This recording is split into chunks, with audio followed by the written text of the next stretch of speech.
और सारा आज कलाकार एक मुंह से इस सारा मीडिया के बाइकआउट करलो आ केहू इंटरव्यू ना दी।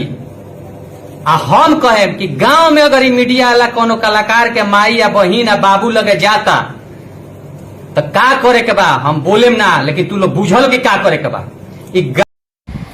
हेलो गाइस, तो कैसे हैं आप लोग? आई होप आप लोग अच्छे होंगे और आप सभी लिए हम लेके आए हुए फिर से एक नई वीडियो। तो आप सब देख सकते हैं, शुरू में देखिए होंगे विजेंद्र सिंह ने अभी क्या बोल रहा है। जो जनरल का राइटर था वो अभी ICU में भर्ती हो रखा है क्योंकि उसको इतना टॉर्चर किया गया, मीडिया वाले ने इतना टॉर्चर किया तो इसकी आ रखा है, बहुत तबीयत खराब हो रखा है।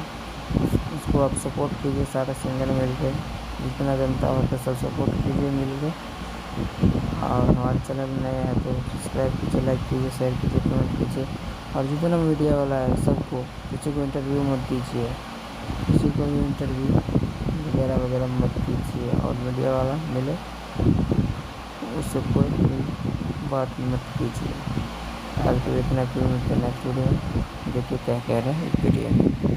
डॉक्टर से बात करनी है, डॉक्टर बड़ी मायूस होकर कहले हैं कि बचावे की कोशिश हो रहा बा। वो आदमी डिप्रेशन में आके, डिप्रेशन के कारण का बा रूरल सुने तो अच्छा हो जाए। ई लोग तो ओकर इंटरव्यू लेबे कैलो, ओकरा घरे चल गई, ओकरा परिवार के इंटरव्यू, ओकरा घर से जब फोन